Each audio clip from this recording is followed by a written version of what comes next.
हजूर, जैसे कि हम सारे यहाँ वक्फ हैं और हमने आगे जाके किसी ना किसी तरीके से जमात की खिदमत करनी है। कई दफ़ा दोस्तों के साथ जो भी वक्फ नौ हैं, बात और डिस्कशन में ये ज़ाहिर हुआ है कि काफ़ी जो हम में से वक्फ नौ उनको ये नहीं पता कि हम अपनी जब स्टडी सारी कंप्लीट कर लेंगे तो हम किस तरीके से और क्या प्रोसीजर्स होंगे जिससे हम जमात की खिदमत कर सकेंगे और किस तरह हमारे साथ कहाँ काम जाएंगे।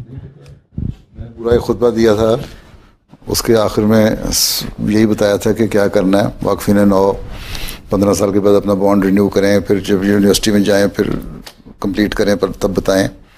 उनमें से फिर जमात देखेगी कि तुम में से किन किन ने कौन कौन किस किस चीज़ में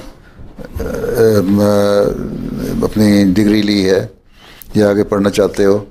कुछ लोग हैं रिसर्च में जाना चाहेंगे, अब हमारे पास रिसर्च सेंटर तो जमात के पास नहीं है, और जो टैलेंट जो है उनका वो भी ज़ाया नहीं करना चाहिए हैं।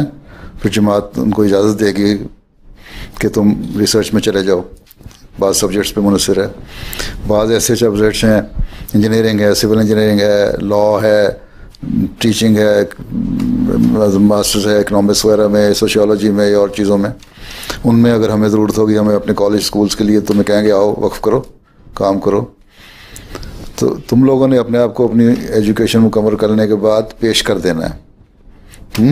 फिर उसके बाद जमात ने फ़ैसला करना है, खलीफा वक्त ने फ़ैसला करना है कि तुम में से किस किस को फौरी तौर पे जमाती काम के लिए लगवा देना है और तुम जमात का फुल टाइम काम करोगे बहैसियत वक्फ़ ज़िंदगी के, और जो थोड़ा सा अलाउंस मिलेगा उसमें गुजारा करोगे, या तुम्हें इजाज़त मिलेगी कि जाओ फ़िलहाल अपना काम कर लो।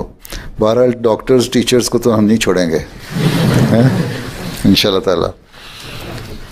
और इसी तरह बाज़ और सब्जेक्ट्स हैं, सिविल इंजीनियर्स हैं, उनकी डिमांड है मुख्तलिफ़ जगहों पे हैं। फिर और बहुत सब्जेक्ट्स हैं, तो जो रिसर्च वगैरह है उनको इजाज़त दे देंगे जाने की। ये और बात फिर देखेंगे ना कितनी कितनी ज़रूरत है। ये डिपेंड करता है रिक्वायरमेंट पे, फौरी रिक्वायरमेंट कितनी होगी और कितना हमें मुख्तलिफ़ जगहों से, मुख्तलिफ़ सब्जेक्ट्स में से क्या क्या कुछ मिल रहा है, कितना स्टाफ आ रहा है। तो फैसला उस वक्त होगा।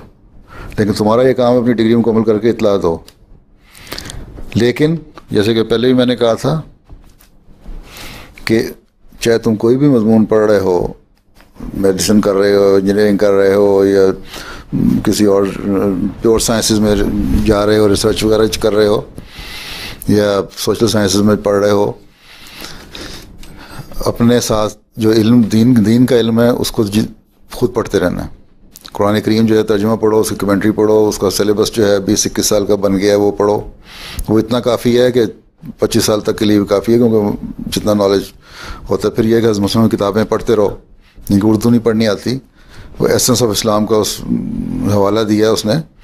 एसेंस ऑफ इस्लाम किताब नहीं है कोई इस्लाम की, वो एसेंस ऑफ इस्लाम है, एक कलेक्शन है मुख्तलिफ सब्जेक्ट्स पे, जहाँ जहाँ उन्होंने मुख्तलिफ बयान किए हैं ना, उनको इकट्ठा कर दिया। अभी तक उसके 4 या 5 वॉल्यूम छप गए हैं।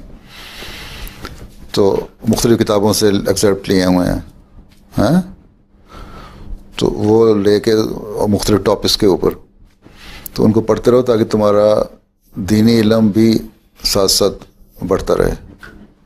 समझ आ गई कि कोई रह गई वजात? नहीं जी, समझ आ गई। ये मैं वजात खुद में कर चुका हूँ।